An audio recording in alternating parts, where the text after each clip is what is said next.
Boa noite, pessoal.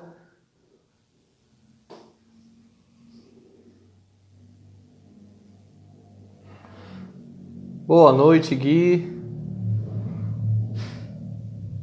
Seja bem-vindo. Boa noite, boa noite, boa noite. O pessoal tá entrando. Boa noite, Cida. Vocês estão me ouvindo, gente?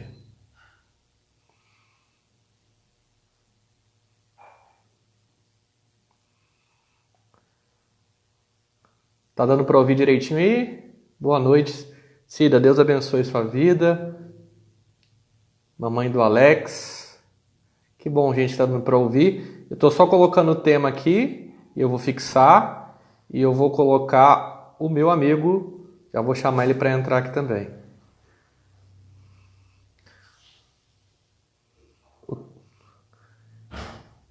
Ceará é torcedor do Flamengo, ele já dividiu comigo que ele torce pelo Flamengo desde criancinha. Olha aí o nosso flamenguista favorito. Tudo bem, gente? Tá me ouvindo bem? 100%. Glória a Deus. Boa noite, todo mundo. Como é que Eu tá? já comecei revelando que você é flamenguista, cara. Nossa senhora, fala do Flamengo não, velho. O Flamengo veio aqui e levou. Apesar de morar em Ceará, Não. O Flamengo não é bem que aqui não, velho. Brincando. que isso. Como é que tá as coisas, tá bom? Tudo ótimo, graças a Deus. E você? Tô bem, graças a Deus. Tem um pessoal legal aí que já entrou. Ah, é? Tá entrando. Inteligente, né, Cida? A Cida até no nome dela tem Flamengo, Cida Mengo. O pessoal aqui do Rio é esperto, sabe torcer.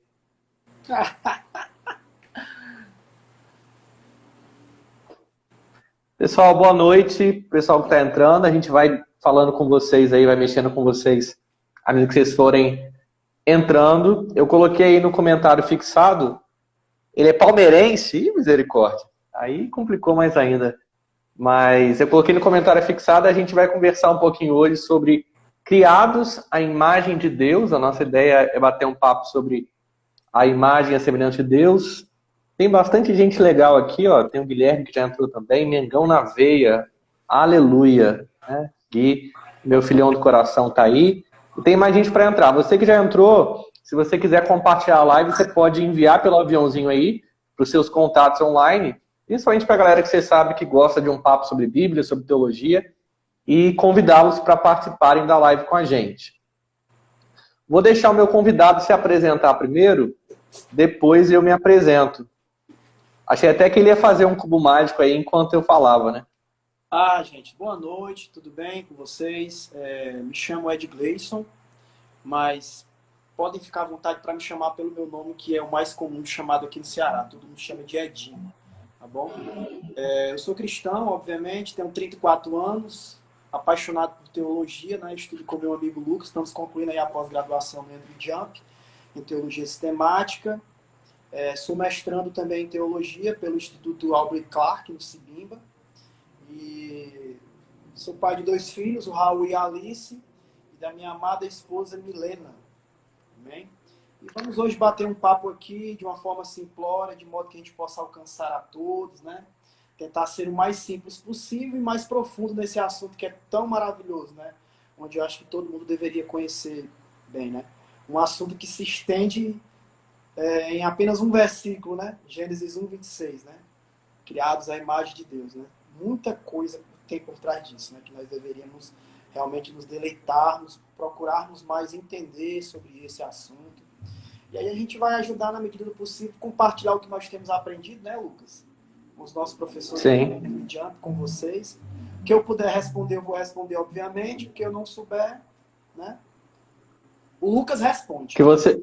O que você não souber, só Deus sabe. Edinho, se você tiver um fone aí para colocar, o seu som fica melhor. Ah, tá Se você ruim? não tiver, não tem problema.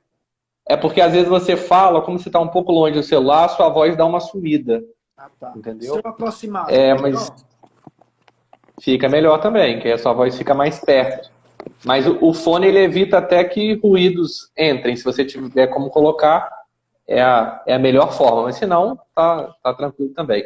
Tá. Pessoal, meu nome é Lucas Brandão, né? O Edinho se apresentou. Eu sou pastor auxiliar aqui na cidade de Volta Redonda, da Igreja Presbiteriana do Retiro, que não é IPB, não é IPI e não é IPC, é IPR. Eu sou casado, tenho 26 anos, né? Eu estou aqui diante da suma da experiência aí, né? Com seus 34 anos, tá mais velho que Jesus. Aqui eu brinquei com os meus pastores quando eles completaram 33 anos, que era uma idade boa para morrer, né? Que foi a idade que Cristo foi crucificado. Sou aluno também do Andreu Jumper e aqui na cidade eu dou aula em alguns seminários, inclusive a gente tem um seminário, você pode procurar aí no Instagram, Seminário Teológico John Knox, é o nosso seminário aqui da igreja. Sou casado com a Kathleen e ainda não tenho filhos, mas o projeto é para que 2021 venha aí o primeiro herdeiro para a gente cumprir a ordem aí de crescer e multiplicar e encher a terra. E a nossa ideia é bater mesmo um papo sobre o que significa a gente ter sido criado à imagem e à semelhança de Deus. Show, Edinho? Show, sim. Tá me ouvindo bem agora? A gente tá tentando aqui encontrar a melhor forma. Agora tá excelente, agora tá perfeito. Perfeito. Agora consigo te ouvir alto e claro. Ok. Eu tenho uma pergunta para te fazer, e aí eu acho que ela é bem legal para a gente introduzir, legal. E aí a gente vai explicando o assunto. Uhum. Eu já vi, talvez você já viu também, algumas pessoas relacionarem a imagem de Deus com alguma ideia de aparência. Até então de brincadeira, diz assim, você não pode chamar fulano de feio não, porque não existe ninguém feio. Todo mundo foi criado à imagem e à semelhança de Deus. Né? Não chama fulano de orelhudo não, porque você está chamando Deus de orelhudo. Não chama fulano de textudo não, porque ele foi criado à imagem e à semelhança de Deus. Uhum. Você acha que isso corresponde à ideia bíblica de ter sido criado à imagem e à semelhança de Deus? Que aí eu acho que a gente já consegue definir um pouquinho o que é imagem e semelhança. Eu acho que primeiro a gente tem que separar esse conceito de imaginar que Deus é entender que Deus é espírito, não matéria, né? E estudar a imagem de Deus em nós nos remete ao fato de nós nos atentarmos a estudar, a entender os atributos de Deus, né? Então, essa questão de... me fazem também muito essa pergunta, mas como que nós somos a imagem e semelhança de Deus? Se eu sou uma mulher, ele é um homem, se eu sou moreno, ele é branco. É exatamente por aí onde nós devemos começar a separar essa questão e entender o que de fato quer dizer ao sermos criados à imagem de Deus. E um bom caminho que eu sugiro que nós começamos é entender que essa semelhança que nós carregamos do Criador em nós, né, que é maravilhoso, realmente ela remete em alguns atributos que nós temos, porém, em teologia a gente vai chamar isso de os atributos comunicáveis do Senhor. São aqueles atributos que ele comunicou a nós. Então, o que acontece? Então, essa imagem que nós carregamos, essa semelhança que nós carregamos de Deus, nós encontramos essa semelhança não em nossa matéria. Né? O Wayne Grudem vai dizer que, de certa forma, quando nós olhamos para os nossos olhos e para os nossos órgãos no geral, por exemplo, isso nos remete a alguma ação do Criador. A Bíblia diz em vários lugares que, por exemplo, Deus ele tem olhado por nós, que Deus nos enxerga. Né? Então, nós usamos alguns órgãos que nós temos para remeter à imagem de Deus, à ação de Deus, de certa forma. Porém, nós não podemos pensar em semelhança com Deus, a imagem e semelhança de Deus, no sentido físico, matéria, né? Porque Deus ele é espírito, né? Deus vive em outra... Deus não está nessa mesma dimensão que nós. Deus é infinito, é soberano.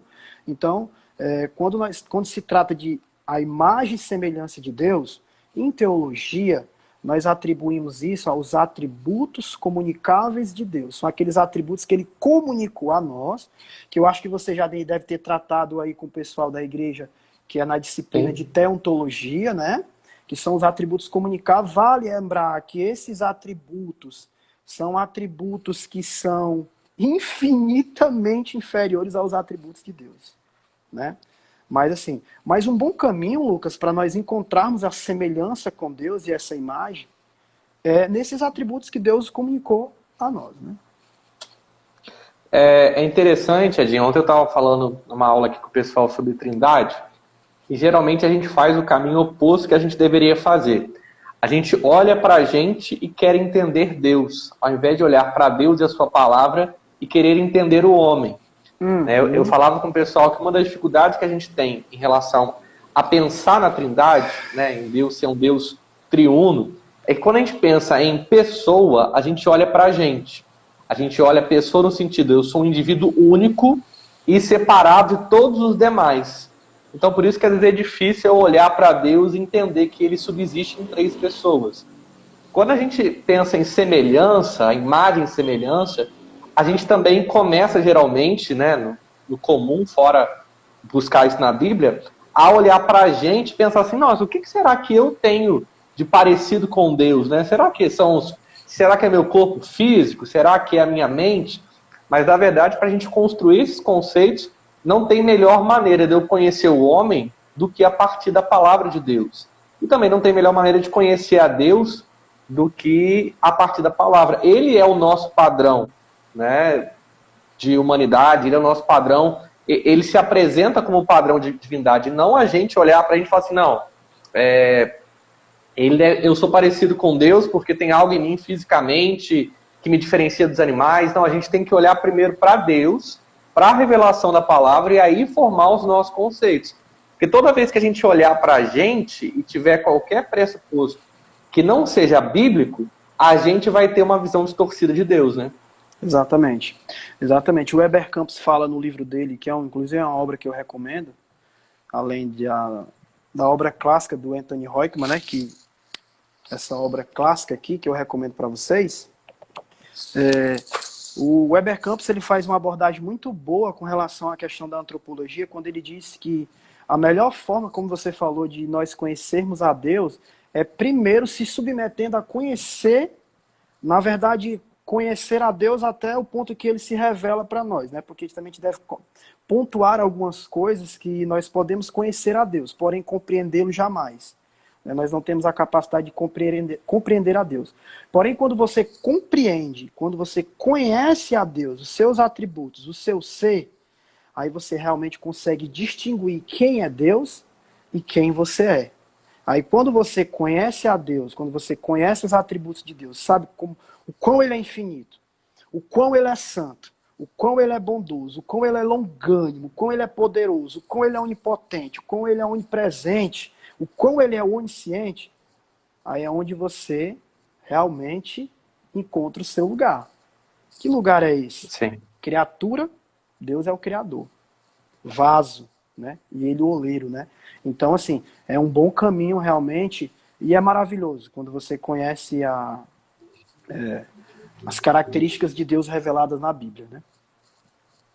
A gente tem um padrão, né, sobre quem Deus é e sobre quem nós somos, né? Claro, não é um padrão no sentido de que toda a divindade de Deus está plenamente revelada, até porque, como você disse, não caberia a nossa mente compreender, né? Mas é o padrão daquilo que Deus quis que nós conhecêssemos a respeito dele. É triste porque a gente vê muita gente querendo entender sobre Deus ou sobre o Criador partindo de pressupostos que não são bíblicos, né? Partindo do ponto de vista humano, partindo das tradições.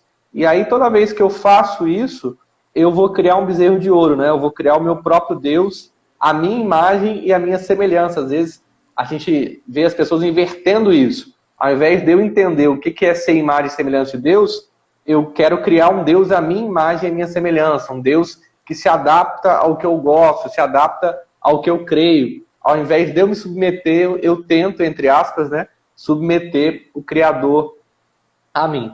Mas foi legal você tocar nessa questão, né, do conceito, porque é uma ideia que algumas pessoas têm, né, de que imagem e semelhança tem alguma coisa com relação à aparência, né, e você tocou no ponto que Deus ele é espírito.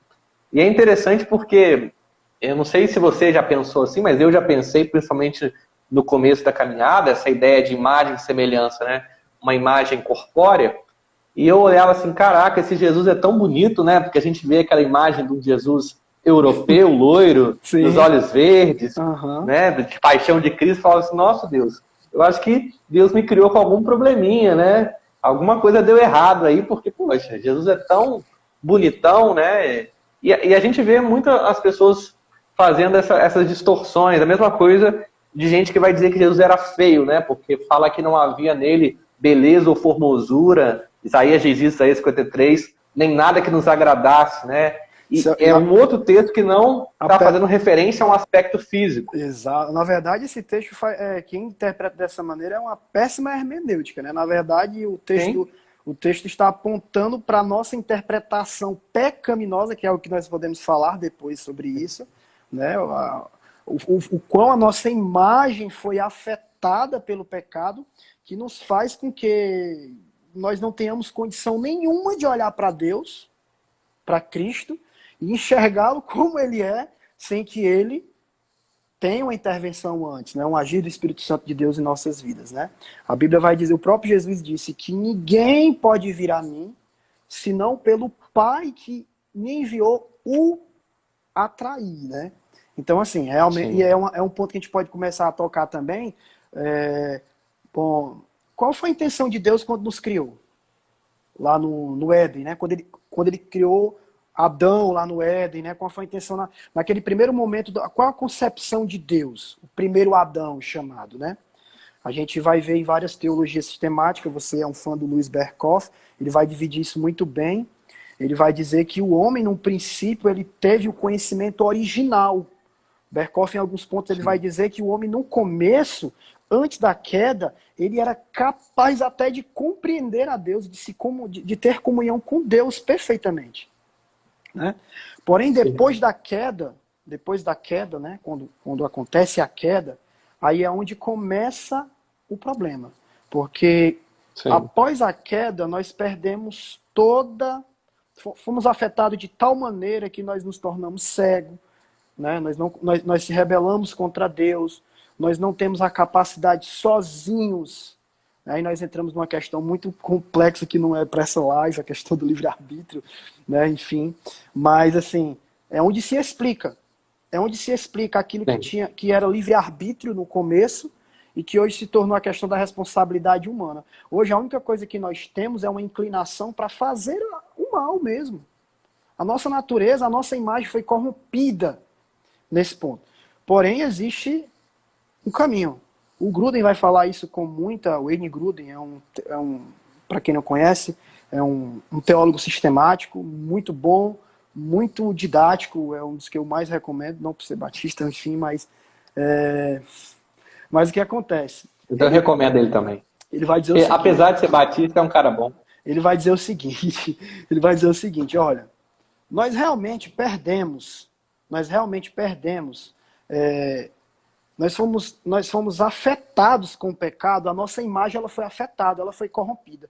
Porém, aqueles que Deus chamou, aqueles que Deus escolheu, eles têm a capacidade diariamente de buscar a perfeita varonidade de Cristo Jesus, né? Então, hoje, a nossa labuta é buscar a imagem perfeita de Cristo, é voltar a ter essa imagem perfeita em nós. E aí nós entramos numa questão mais importante quando se trata de escatologia ou de apocalipse. As pessoas estão preocupadas com o milênio, se é um reino de 1000 anos é literal ou não é. Mas é como eu sempre converso com você. Gente, a gente tem que ansiar pela esperança da volta de Cristo, pelo fato de que nós voltaremos a ter uma imagem perfeita. Voltaremos a ter uma imagem perfeita, plena na glória, né? Então, essa questão, a gente todos os dias tem que buscar se aproximar novamente da imagem de Deus através da santificação. É isso aí. Lembrar o pessoal que vocês podem fazer perguntas, tá, gente? Podem mandar aí perguntas se vocês tiverem alguma dúvida do que a gente está falando. Você pode também enviar um aviãozinho aí e mandar a live para alguém. Então a gente já começou fazendo uma definição, Edinho, que eu acho que é muito importante, né? Em deixar claro que a imagem semelhante de Deus não tem a ver com nada material, foi o termo que você usou, que eu concordo muito, né? Nem assim, ninguém é feio porque Deus não é feio, ou que Jesus é muito era muito feio, né? Como a gente brincou do texto de Isaías 53, poxa, ele não tinha beleza nem formosura. Tem gente que até brinca, né? Poxa, eu sou feio, mas Jesus também era, porque lá diz que ele não tinha beleza ou formosura. Mas você falou do Gruden, eu gosto muito da definição que ele dá de imagem e semelhança. Ele diz o seguinte, que a gente poderia resumir isso, o fato de ser criado em imagem e semelhança de Deus, como você disse que já está lá em Gênesis 1, né, no primeiro capítulo, quando o homem foi criado, Gênesis 1, 27, diz isso. Na verdade, 26, né? Isso. Passamos o homem à nossa imagem, conforme a nossa semelhança. O Gruden diz o seguinte, o fato de ser o homem a imagem de Deus significa que ele é semelhante a Deus e o representa. Eu acho que isso resume bem a ideia do que é imagem semelhante de Deus, né? A gente é semelhante, então, o que você falou dos atributos, Deus comunicou conosco um pouco dos seus atributos e alguns dos seus atributos, então isso nos distingue, né, das outras criaturas, e nós somos o povo que Deus escolheu para o representar. Nós somos chamados de povo de Deus. Então, a imagem e semelhança está nisso e não em questões físicas, né? Até porque a gente não sabe muito sobre a forma de Deus, mas como você já disse, a Bíblia afirma que Deus é espírito. E a gente sabe que o espírito não tem. Uma das coisas que o espírito não tem é corpo, né? Então não teria como ser uma imagem e semelhança no sentido assim, o meu corpo parece com o corpo de Deus, né? Então eu acho que é legal a gente entender isso. A gente é semelhante a Deus e o representa. É isso que significa a gente ter sido criado em imagem e semelhança, né?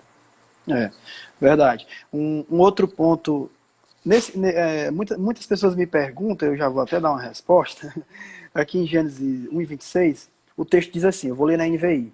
Então disse Deus, façamos no plural o homem à nossa imagem conforme a nossa semelhança, né? Então isso remete aqui, nesse momento tinha mais de uma pessoa ali, né? Aí algumas pessoas me perguntaram, Edinho, isso é a Trindade? Sim, é a Trindade, né? É o Elohim, né? A gente vai entender Deus no plural. Isso, a gente vai entender que isso aí era um conselho eterno. A Trindade, Pai, Filho e Espírito Santo sempre tiveram em harmonia desde a eternidade, né? Eles sempre tiveram em harmonia. E uma coisa muito importante também de ser criada a imagem de Deus, né, o Lucas, que a gente pode ressaltar aqui, além das questões antropológicas, né, é que é o quão, como é que eu posso falar? A importância que Deus deu no momento em que Ele nos criou, né? A gente viu isso muito bem colocado pelo nosso professor, de que quando você observa a importância que Deus, de certa forma, teve na criação do homem especificamente. Você percebe que Deus, em toda a criação de todas as coisas, a Bíblia vai dizer, e Deus falou, e isso aconteceu. E Deus disse, e isso aconteceu. Porém, quando Deus vai criar o homem, vai criar a sua criatura, Deus lhe dá capacidade intelectual, né? Deus lhe dá capacidade de raciocinar, Deus lhe dá capacidade de governar, Deus lhe dá a capacidade de até mesmo de buscar a santificação diariamente, e você percebe o cuidado de Deus, né? Então, Deus nos cria a sua própria imagem e a sua exatamente igual à sua semelhança. Aí também entra noutra questão, né? Mas semelhança e imagem não é a mesma coisa, né? A gente pode chamar isso aí em teologia, a gente chama isso de paralelismo hebraico, né? Que na verdade é um recurso da poesia hebraica que faz com que uma palavra dê ênfase à outra, às vezes por meio de sinônimo e às vezes por meio até de antônimo também, né? A ideia é reforçar, né? O conceito, reforçar. Dá mais força para o conceito. Exatamente, é com isso que eu quero dizer. Quando Deus diz, criamos o homem à nossa imagem conforme a nossa semelhança. Então, o homem realmente é uma criatura criada por Deus de forma que o represente, como você falou. De forma que o represente por meio dos seus atributos, né? Que os quais ele comunicou conosco, né? É interessante porque, é até uma coisa que o Gruden fala também, eu já tinha visto outros autores falando, o ser humano, no geral, ele consegue ver, e isso faz parte até da revelação geral, né? Ele olha para o céu, ele olha para as paisagens, ele olha para 7 maravilhas do mundo, e ele fala, nossa, tem um Criador, né, que criou essas montanhas, esse sol, esse mar, esses oceanos. Mas eu lembro, agora eu não vou lembrar qual autor, ele brinca o seguinte, que ele fala que ele vê mais de Deus num ponto de ônibus lotado de pessoas, num dia de chuva, do que em qualquer elemento da natureza. Né? E uma implicação prática da gente entender essa ideia de imagem e semelhança é que isso nos alude, nos leva a amar o nosso próximo, a amar a humanidade de maneira geral, né? Porque eu vejo mais de Deus em uma pessoa, em várias pessoas, do que em todo o resto da criação. Porque, como você disse, a gente pode usar o termo que a gente é a coroa da criação de Deus, a parte mais importante da criação de Deus. Então, Deus, ele se revela muito mais eficazmente, vamos dizer assim, ou muito mais plenamente, claro, dentro do limite que ele estabeleceu, através de uma pessoa, do que se eu juntasse toda a natureza, por mais bela que ela seja. Né? Então, assim, isso é algo que... E é por isso que eu gosto da teologia, e eu até falei disso num story que eu gravei, né? A ortodoxia nos leva para uma ortopraxis. Eu conhecendo a verdade revelada, eu sou levado a ter uma prática correta. Muita gente hoje, e a gente está até nesse momento polêmico, né, sobre racismo, sobre o preconceito que existe, mas quando eu entendo o conceito de imagem e semelhança bíblico, eu entendo que todo ser humano, ele reflete o seu Criador. Por isso ele deve ser amado, ele deve ser respeitado. Eu não preciso concordar com tudo que ele faz, porque, como você disse, essa imagem ela foi deturpada, né? Ela não está mais na plenitude que Adão tinha. Mas a gente fala tanto de preservar a natureza, né? Tem uma onda aí, vamos ser vegano, vamos preservar a natureza, vamos cuidar da criação. Mas quem nós mais precisamos cuidar é o próprio homem, porque ele é o que revela mais sobre Deus, né? É verdade, isso é verdade. E conhecer sobre Deus é algo que é crucial na vida do cristão. Né? Conhecer sobre Deus profundamente, né? E é onde eu recomendo a teologia, né? Afinal, nós estamos aqui na condição de teólogos e realmente para defender também a teologia, até desse pensamento de que as pessoas passaram a estudar teologia e começou a ficar frio. Realmente nós temos que concordar o seguinte, que o arraial dos eleitos, ele é muito maior do que o arraial, quer seja de qualquer inclinação teológica. O fato é que realmente teologia não mede o nível de espiritualidade de ninguém. Realmente não mede. Porém, é muito importante você conhecer o ser de Deus para que você possa ter um senso crítico até para essas heresias que estão acontecendo no mundo com relação à pregação. Quando você tem um conhecimento, seria muito abuso da minha parte dizer pleno, né? Mas quando você tem um conhecimento mínimo, né? O conhecimento verdadeiro do ser de Deus, você consegue se desviar de tudo aquilo que Paulo, Pedro tem nos orientado desses falsos mestres. Dessas pessoas que colocam o homem no centro. Você se desvia desse antropocentrismo, né? E você coloca Deus no centro. Porque você reconhece que Deus é o Criador através dos seus atributos, através da criação, a forma como ele nos vê, né? Eu vejo que o pessoal não está fazendo pergunta, mas aí eu vou responder algumas perguntas que as pessoas me perguntam. Tem uma aqui, ó. Você quer responder? Acho que você até falou um pouquinho. A Mara perguntou, qual a diferença de imagem e semelhança no contexto da criação? Quem é? Mara. Tá. Qual a diferença? Lê para mim que eu perdi essa pergunta aqui. Vou ler para você. Qual a diferença de imagem e semelhança no contexto da criação? Pronto, é exatamente aquilo que a gente começou a falar, né?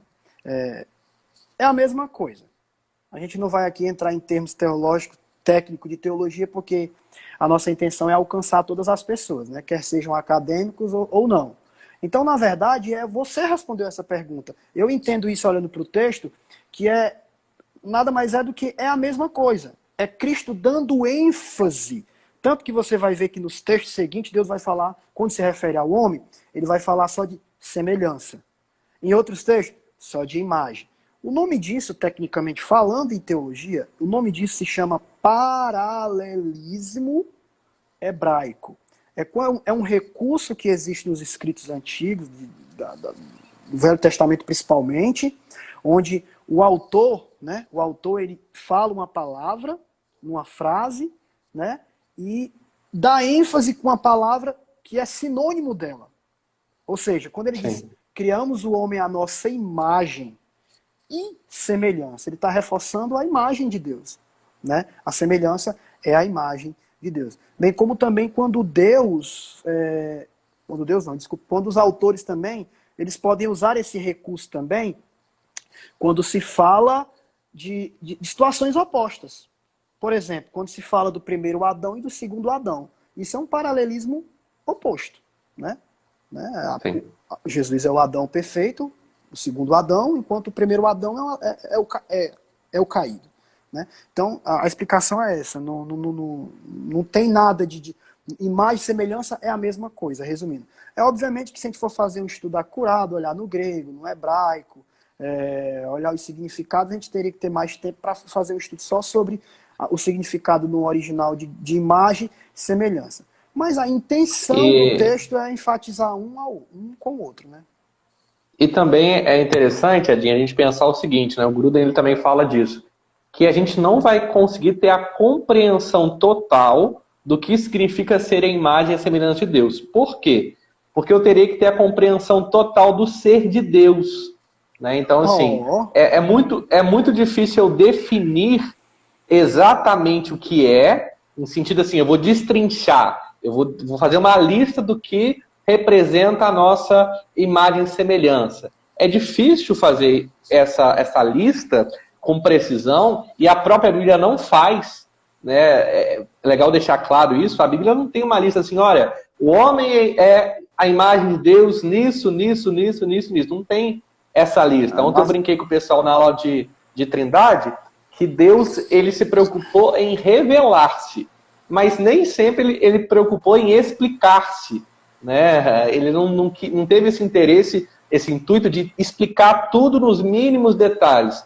Ele se fez cognoscível, ele se revelou, ele se permitiu ser conhecido, ele mesmo é um Deus auto-revelado, mas ele não se preocupou em explicar os pormenores, né? Ele se preocupou em ser claro, no sentido de que todo homem, iluminado pelo Espírito Santo, regenerado, possa conhecê-lo, né? E o homem caído também pode ter uma ideia de Criador.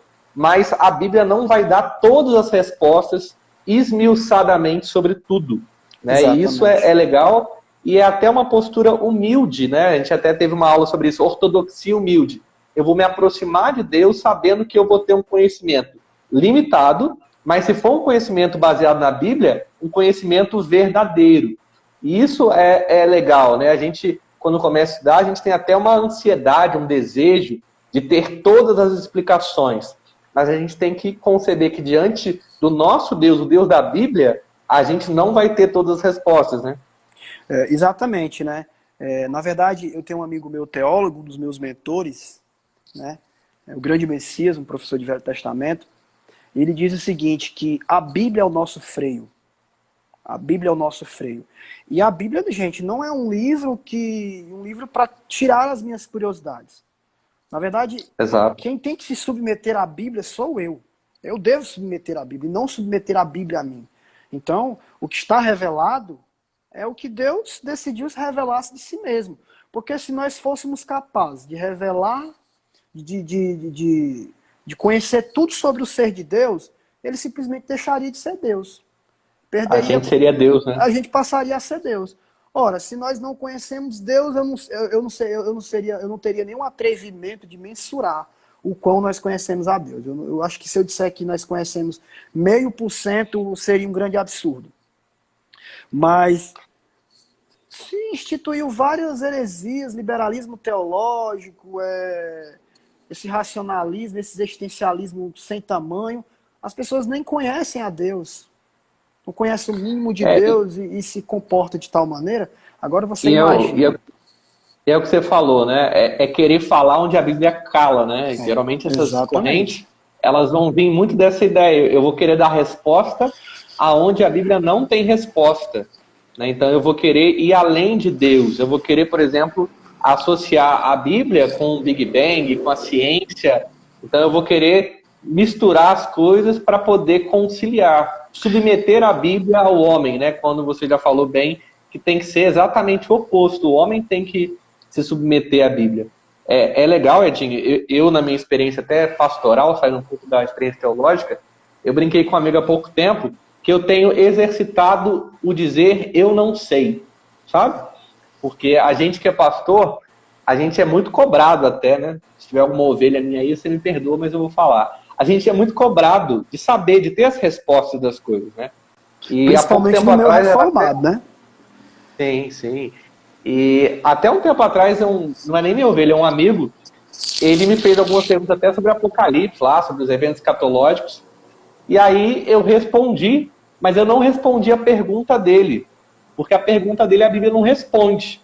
Aí ele falou, pô, você falou um monte de coisa, mas você não me respondeu o que eu queria saber. Eu falei, é porque eu tenho tomado cuidado de não dar respostas que eu acho que a Bíblia não dá. Né? Não Entendi. tem como eu dizer assim, vai acontecer isso, isso, isso. Eu vou estar falando de achismo. Né? E é a mesma coisa Exatamente. com o assunto que a gente está tratando. Eu não tenho aqui, a gente não está almejando aqui fazer uma lista de todos os aspectos, apesar de que a gente pode até apontar algumas coisas que apontam para apontar que apontam, mas mostrar algumas coisas que apontam para essa imagem e semelhança. Mas a gente não tem o interesse de fazer uma lista e assim, não, a Bíblia diz que a gente é semelhante a Deus nessas coisas. Por quê? Porque a própria Bíblia não faz isso, né? Exatamente. Inclusive, a continuação desse estudo, né, que em teologia nós chamamos de antropologia, né, e que, resumindo, é a doutrina do homem, né, e do pecado, a gente vai começar a entender o que se ocorreu na história, né, sobre a questão do criacionismo, com relação à questão do evolucionismo. Nós somos criacionistas, né, porque nós cremos na criação oriunda de Deus, né? Mas a gente vai ver várias heresias aí, várias heresias que misericórdia. Tudo por falta de conhecimento, né? Essa é a questão. Vamos seguir um pouco, Vamos. senão a gente vai ficar nesse assunto. Como é que você vê a questão da imagem de Deus? Você já até falou um pouco disso na queda, né? A gente sabe, você já falou também, que Adão ele desfrutava talvez da plenitude antes do pecado, Adão e Eva, do que seria a imagem e a semelhança de Deus. Você já falou disso da mente de Adão, do relacionamento que Adão tinha com Deus. Mas o que aconteceu com a queda? Você acha que essa imagem foi perdida? O homem caído, ele tem essa imagem e a semelhança de Deus? Como é que você vê essa questão?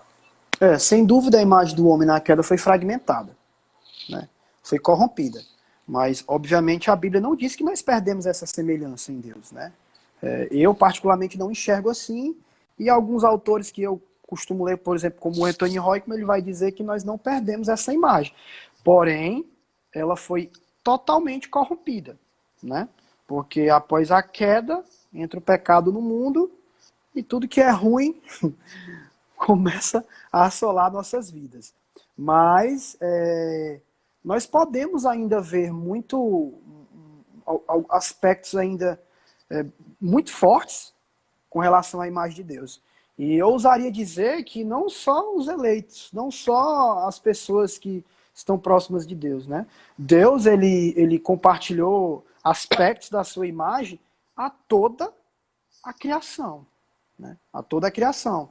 É onde nós facilmente entraríamos no conceito de falar de graça, graça comum e graça especial.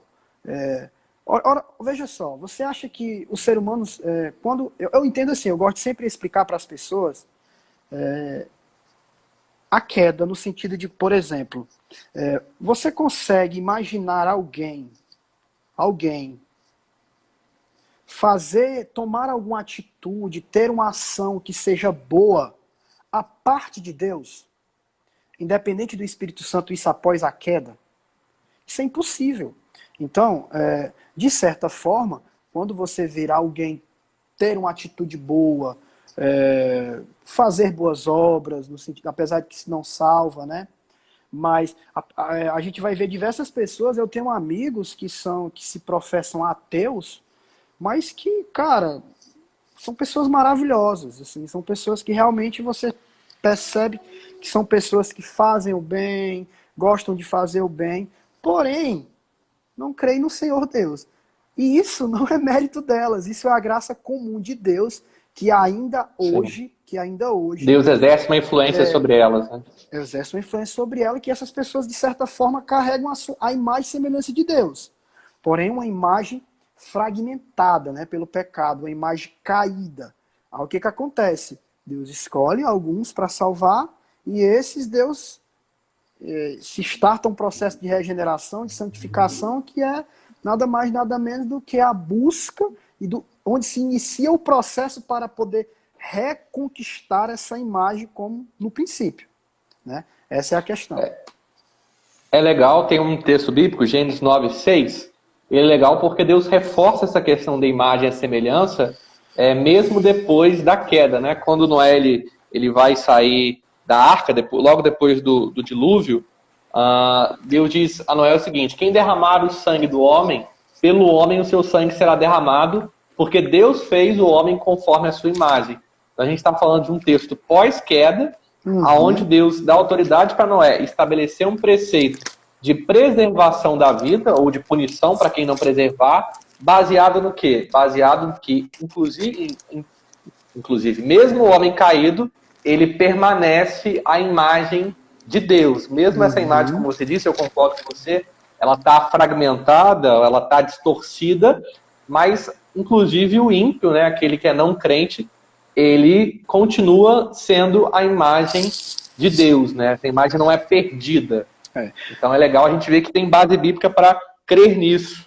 E o que é interessante também, Lucas, é a nossa responsabilidade enquanto cristão, enquanto filhos de Deus, buscar todos os dias, né,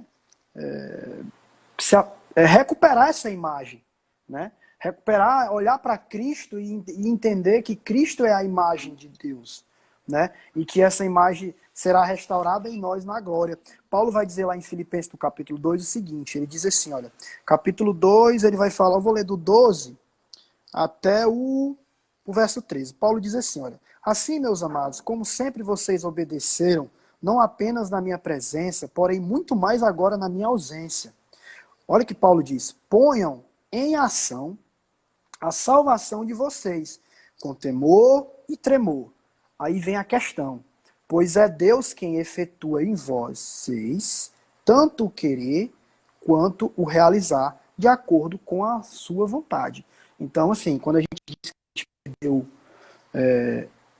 após a queda, essa imagem foi fragmentada e que nós estamos totalmente na dependência de Deus, a soberania de Deus, ela não elimina a nossa responsabilidade de fazermos a nossa parte, de buscar diariamente, estar de acordo com a imagem de Deus. E isso é difícil, irmão. Só pela misericórdia É interessante porque você tocou num ponto legal sobre a imagem semelhante de Deus, é o fato de que a regeneração, né, a salvação em Cristo, ela promove uma recuperação gradual dessa imagem de Deus, né, que é o aperfeiçoamento dos santos. Paulo também diz em Colossenses 3,10 o seguinte: e vos revestistes do novo homem, que se renova para o pleno conhecimento, segundo a imagem daquele que o criou. Em 2 Coríntios 3,18 ele diz no finalzinho: somos transformados de glória em glória na sua própria imagem. Então a Bíblia vai mostrar que aquele que nasceu de novo, aquele que foi alcançado pela graça, ele gradualmente vai recuperando a essa imagem de Deus. Ela vai ser 100% reestabelecida nos nossos corpos glorificados, né? Que é quando o nosso corpo não vai estar mais sujeito ao pecado. E vários outros textos, né? Quando a Bíblia diz lá, Paulo diz aos Coríntios que aquele que está em Cristo é nova criatura, esse que tudo se fez novo, as coisas velhas ficaram para trás. Quando Paulo diz que nós não devemos nos amoldar ao padrão desse mundo e pelo contrário, sermos renovados, né, pela mente de Cristo, né? É como nós falamos no começo, né? A imagem de Cristo, de Deus, reflete em nós em vários aspectos da criação, né? Não só na questão física. Claro, mas o que eu faço com os meus olhos? Eu enxergo, eu consigo, Deus me deu o poder, me deu a capacidade de olhar, de enxergar. O que eu faço com a minha boca? Eu tenho a capacidade de falar. O Gruden fala isso de uma forma muito interessante. Então, assim, de certa forma, os nossos órgãos, a nossa parte física, espelha Deus de algum modo, em suas ações, principalmente. Sim. Não de forma corpórea, jamais. Deus é espírito e não matéria. E até na ideia de que nós somos criados corpo e alma, né? O homem não é, a gente está até estudando isso. O homem não é um ser dividido. né? Mas o homem, só é homem se ele for corpo e alma. Ou corpo, alma e espírito, mas aí é mais complicado defender essa ideia. Mas corpo e alma, a gente não seria homem se a gente não tivesse corpo. Se a gente não tivesse corpo, a gente não seria imagem e semelhança de Deus, de alguma maneira, né? Isso aí é complicado, aí já entra outro boneco grande, que nem diz aqui no Ceará, aí é um boneco grande. Porque aí alguns vão dizer que o homem é dividido em espírito, corpo, espírito e alma, uns vão dizer não, nós somos divididos em espírito e corpo. Alma e espírito é a mesma coisa. Inclusive eu sou mais adepto dessa questão. Porém a Bíblia não enfatiza, que na verdade em teologia nós vamos chamar isso de dicotomia, né? E tricotomia, né? Que os tricotomistas são aqueles que acreditam que o homem é dividido em corpo, alma e espírito. E isso é muito enfatizado em psicologia, né? A psicologia vai dizer que, alguns psicólogos vão dizer que é responsabilidade do pastor cuidar do espírito, da pessoa em si cuidar do corpo, e da psicologia cuidar da alma, né? Então, assim, isso varia, eu tenho gostado de ler, a gente tem lido aí, a ênfase bíblica na totalidade do homem, né? A Bíblia, na verdade, a Bíblia não defende esses dois termos. A Bíblia defende a unidade do homem. Sim, tanto totalidade, né? Ele só é homem porque ele é corpo e porque ele é alma. Né? Se eu tirar um dos elementos, ele deixa de ser homem. Mas é interessante que você falou dos aspectos, né, que fazem referência à nossa imagem e semelhança. A gente pode, apesar de a gente não conseguir fazer uma lista e dizer assim, não, essa lista é inspirada por Deus, são esses aspectos. Por meio da revelação, a gente entende alguns aspectos. Por exemplo, os aspectos morais, né? Nós somos a única parte da criação que tem um senso moral. A gente tem uma noção de certo e errado. Você não vê isso em nenhuma outra parte da criação. Ainda que a gente queira romantizar os animais, né? Hoje tem uma onda disso, de, ai, tadinho, o animal ele ama também, né? O animal ele se importa também, mas ele não tem um aspecto moral de pensar no que é certo e no que é errado. O animal não está nem aí se você tem uma carne descongelando e aquela carne é para você. Se ele tiver com fome, ele vai atacar aquela carne e vai comer. Ele é movido por instintos. Agora, o ser humano não. Ele foi criado com esse senso moral. E Deus, ele é o ápice da moralidade, né? Ele é o próprio padrão moral. Então, o aspecto moral é um que aponta. Os aspectos espirituais também, né? O único ser que foi criado espiritual, com aspecto espiritual foi o homem. Os animais não têm essa questão espiritual de irem para a eternidade, né? Não há salvação para os animais. Talvez alguém fique até triste com isso, pensando, poxa, meu cachorrinho não vai estar lá no céu comigo, né? Mas biblicamente a gente não tem base para afirmar isso. Nós não podemos dizer que eles não vão estar lá, né? Talvez de repente eles estejam, né? Pode ser, né? Eu creio que o céu vai ser tão bom, quem sabe a gente não vai ter uma surpresa dessa lá. Eu queria que as minhas cachorrinhas estivessem lá no céu quando eu chegasse, mas, enfim, a Bíblia não fala sobre isso, então tenho que descansar. Sim, os aspectos mentais, né? O homem ele foi dotado de raciocínio, de intelecto, o que é muito diferente dos animais, apesar de falar assim, mas o golfinho é inteligente, o animal tal é inteligente, mas não como o homem é, né? O homem ele tem um nível de inteligência que supera toda a criação, e até por isso que foi dado ao homem, antes da queda, o governo da criação, né? Ele era capaz de nomear a criação, de cuidar da criação. E os aspectos relacionais, e os físicos você já até falou bastante, né? O ser humano ele tem a capacidade de se relacionar com Deus, e isso nenhuma outra parte da criação tem. E todas essas características, por que elas são aspectos dessa semelhança? Porque elas são reflexo de Deus em nós, né? Nós só podemos ser morais porque Deus é moral, nós só somos espirituais porque Deus assim nos fez, nós só temos raciocínio e intelecto para pensar, para discernir porque Deus nos fez assim, nós nos relacionamos porque Deus nos criou, seres relacionais, e os aspectos físicos, como você falou, eles remetem também à nossa semelhança a Deus, no sentido de que é com o nosso corpo que a gente exerce também os outros aspectos, né? Eu sou moral, eu sou relacional, eu sou espiritual usando o meu corpo, não é uma coisa, não é um transe, né? A Bíblia vai falar do culto racional, né? Eu não cultuo a Deus só em alma ou só em espírito. Eu cultuo com o meu corpo também. O meu corpo ele é a habitação de Deus. Né? A Bíblia não fala que a minha alma é templo. A Bíblia fala que o meu corpo é templo. Então, de alguma maneira, o meu corpo também faz parte aí dessa semelhança a Deus, né? É verdade. Você tocou num assunto interessante quando você fala da questão do aspecto moral, né? Inclusive, quando a gente vai... Isso em contextos apologéticos, né? Com relação a defender a existência de Deus, essa é uma das coisas que mais é utilizada. É o aspecto moral de Deus comunicado à criação, né? A capacidade que o ser humano tem, ao contrário dos outros seres criados, de decidir pelo que é certo, pelo que é errado, de decidir pelo que é ruim, pelo que é bom, né? E Calvino vai falar que o homem ele vai tratar de uma questão nas suas institutas sobre a ideia inata de Deus. O que é isso? Seria que o homem ele já nasce com um senso de religião e com um senso de Deus, né? É isso que torna o homem inculpável, né? Não existe, ninguém será, todos serão julgados, todos não tem como dizer que não conheceu a Deus, que não teve noção de Deus, né? Então essa é uma questão que ele fala com muita clareza sobre a questão de que todo ser humano já nasce com esse senso de religião e com esse senso divino dentro do seu ser. Né? É algo que não se desenvolve, né? Por isso é inato, é algo que você já nasce com ele. Então todos os seres humanos eles já nascem com essa noção. Né? Então é isso que torna o homem indesculpável, quando Paulo diz lá em Romanos, no capítulo 1. Sim, sim. Uma outra coisa também, pessoal, se tiver alguma pergunta, pode fazer, de repente a gente até estende um pouquinho para responder.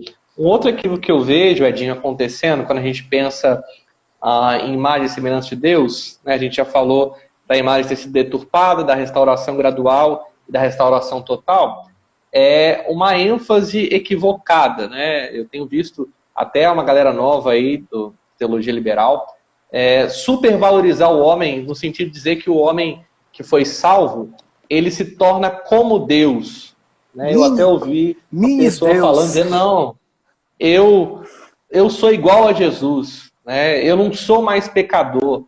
Você acredita que ser a imagem semelhante de Deus, ainda que ela seja restaurada, quando a gente é redimido, nessa restauração gradual, nos coloca de alguma maneira em pé de igualdade com Deus? Absolutamente não. Absolutamente não, querido. Não existe nenhuma ênfase, nenhuma base bíblica para essa condição, né? Nós somos realmente, a Bíblia vai dizer que nós somos... É importante lembrar uma coisa. O que acontece? Não se trata de um masoquismo, de você dizer que você é uma... Se trata de você saber quem é você diante de Deus e você diante das pessoas. Né? Isso não quer dizer que você é uma desgraça, a pior pessoa do mundo, que você não é capaz de exercer bondade, isso diante do seu irmão.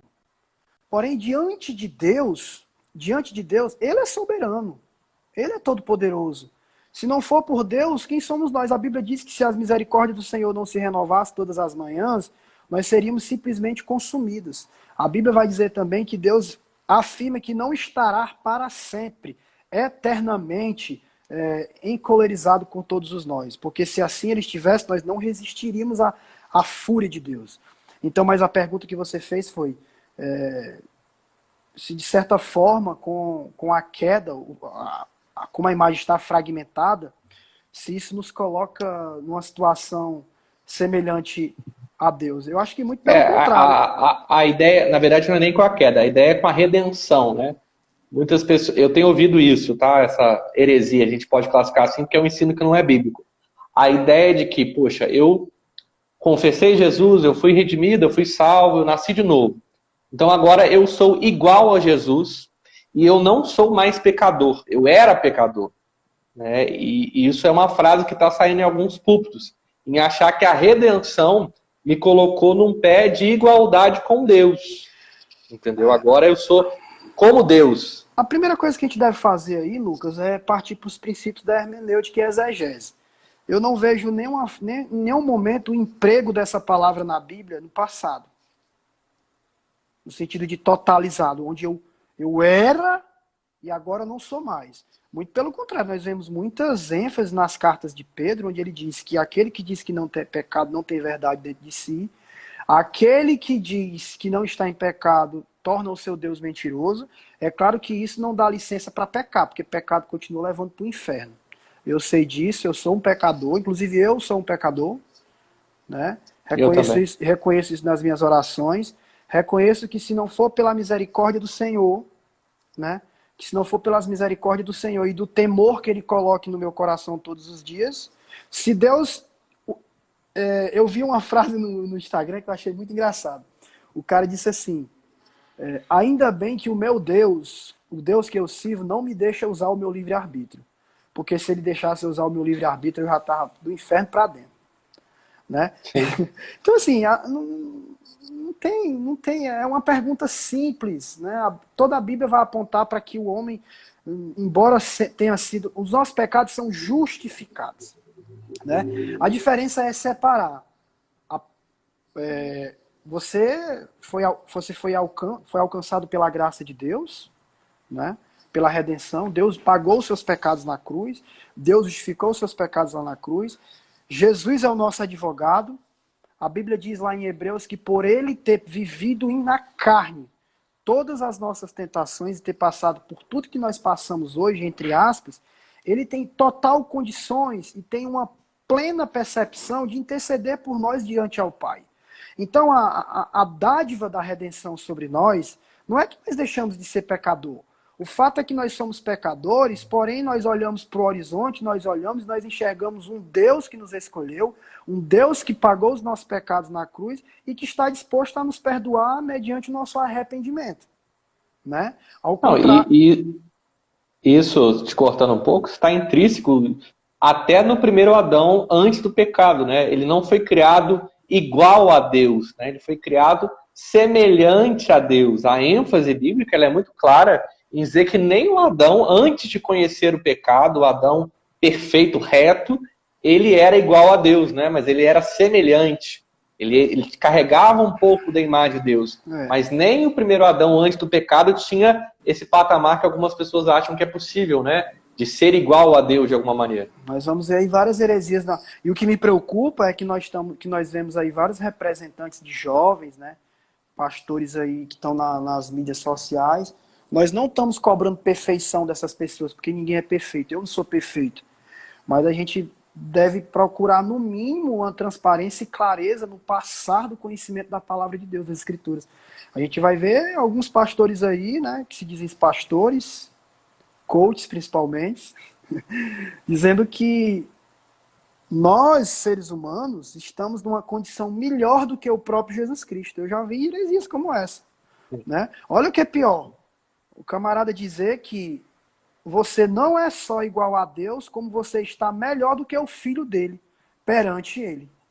Isso Eu gosto muito de Paulo falando em Colossenses 2:9, para mim, esse texto está melhor na versão King James. Ele diz assim, pois somente em Cristo habita corporalmente toda a plenitude de Deus. Então, e ele vai dizer isso também em Colossenses 1, quando ele vai dizer, a partir do 15, né, ele é a imagem do Deus invisível, o primogênito sobre toda a criação, pois nele foram criadas todas as coisas no céu e na terra, visíveis e invisíveis. Né, todas as coisas foram criadas por ele e para ele. Ele é ante todas as coisas e nele tudo subsiste. Ele é a cabeça do corpo, que é a igreja. Então, a visão bíblica, ela sempre é cristocêntrica, né, o que você está colocando aí com muita clareza. E em Jesus havia toda a plenitude de Deus, porque Jesus, ele é Deus. Né? O homem, ele, embora justificado pelo sangue do Cordeiro, ele não perde a sua condição de humanidade e passa a ter uma condição de divindade. Né? Tanto que se o homem se igualasse a Deus por meio da redenção e deixasse de ser pecador, por que a Bíblia falaria em santidade progressiva? A Bíblia fala que nós entendemos quando nós lemos a Bíblia, e isso não é um entendimento de reformado, pentecostal, neopentecostal, anglicano, luterano, não importa. Olhou para a Bíblia, você vai... Edinho, nosso tempo vai acabar aqui, ó, tem 13 segundos. Eu vou encerrar e a gente abre outra, que a gente faz as considerações finais, beleza? E abre para as perguntas. Amém. Tá bem. Isso.